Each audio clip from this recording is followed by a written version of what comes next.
ನಮಸ್ತೆ ಸ್ನೇಹಿತರೆ, ನಾನು ನಿಮ್ಮ ಪ್ರವೀಣ್. ಗುರುಭಕ್ತಿ ಯೂಟ್ಯೂಬ್ ಚಾನಲ್ಗೆ ಸ್ವಾಗತ, ಸುಸ್ವಾಗತ.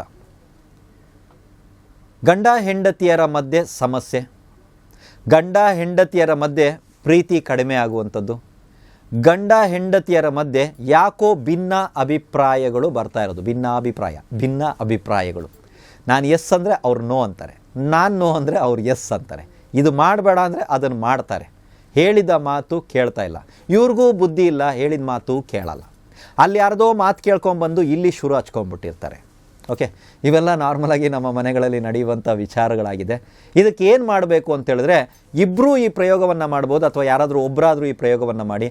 ಪ್ರತಿದಿನ ನಿಮ್ಮ ಪೂಜಾ ಕೋಣೆಯಲ್ಲಿ, ಪ್ರತಿದಿನ ಬೆಳಿಗ್ಗೆ ನಿಮ್ಮ ಪೂಜಾ ಕೋಣೆಯಲ್ಲಿ ಯಾವುದಾದ್ರೂ ಒಂದು ಸಮಯವನ್ನು ನಿಗದಿ ಮಾಡ್ಕೊಳ್ಳಿ. ನೀವು ಒಂದು 6 ಗಂಟೆಗೆ ಇದನ್ನು ಮಾಡ್ತೀನಿ ಅಂದರೆ ಪ್ರತಿದಿನ 6 ಗಂಟೆಗೆ ಮಾಡಿ. ಇದನ್ನು 7 ಗಂಟೆಗೆ ನಾನು ಮಾಡ್ತೀನಿ ಅಂದರೆ ಪ್ರತಿದಿನ 7 ಗಂಟೆಗೆ ಮಾಡಿ. ಧೂಪ ದೀಪ ಇತ್ಯಾದಿಗಳನ್ನು ಇಟ್ಟು ನೀವು ಅಲ್ಲಿ ಕೂತ್ಕೊಂಡು ಕಾಮದೇವ ಗಾಯತ್ರಿ ಮಂತ್ರವನ್ನು, ಇದೆಲ್ಲ ಕಡೆ ಸಿಗುತ್ತೆ ಈ ಮಂತ್ರ, ಕಾಮದೇವ ಗಾಯತ್ರಿ ಮಂತ್ರವನ್ನು ಪ್ರತಿದಿನ 108 ಬಾರಿ ತಾವು ಪಠಿಸಿ. ಆಯಿತಾ? ಇದನ್ನು ಪಠಿಸೋದ್ರಿಂದ ಖಂಡಿತವಾಗಲೂ ಆ ಗಂಡ ಹೆಂಡತಿಯರ ಸಮಸ್ಯೆಯಲ್ಲಿ ಬದಲಾವಣೆ ಬಂದೇ ಬರುತ್ತೆ. ಅಥವಾ ನೀವು ಮದುವೆ ಆಗಿರುವಂಥ ಫೋಟೋ ಇವತ್ತಿಗೂ ಹಾಗೇ ಇದೆಯಾ ಅನ್ನೋದನ್ನು ಸ್ವಲ್ಪ ಒಂದು ಸಲ ಹುಡುಕಿ ನೋಡಿ. ಗಂಡ ಹೆಂಡತಿ ಇಬ್ಬರು ಮಾತ್ರ ಅದರಲ್ಲಿ ಇರಬೇಕು. ಅದನ್ನು ತಗೊಳ್ಳಿ, ಆ ಫೋಟೋವನ್ನು ಮುಂದ್ಗಡೆ ಇಟ್ಕೊಂಡು ಮೋಹಯ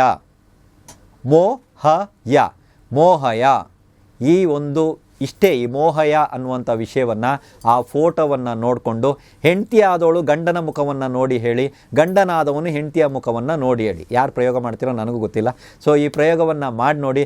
ಗಂಡ ಹೆಂಡತಿಯರ ಮಧ್ಯೆ ಇಂಥ ಸಮಸ್ಯೆ ಎಷ್ಟು ಶೀಘ್ರವಾಗಿ ಫಲಿತಾಂಶವನ್ನು ಕೊಡುತ್ತೆ, ಆ ಸಮಸ್ಯೆ ಎಷ್ಟು ಬೇಗ ನಿವಾರಣೆ ಆಗುತ್ತೆ.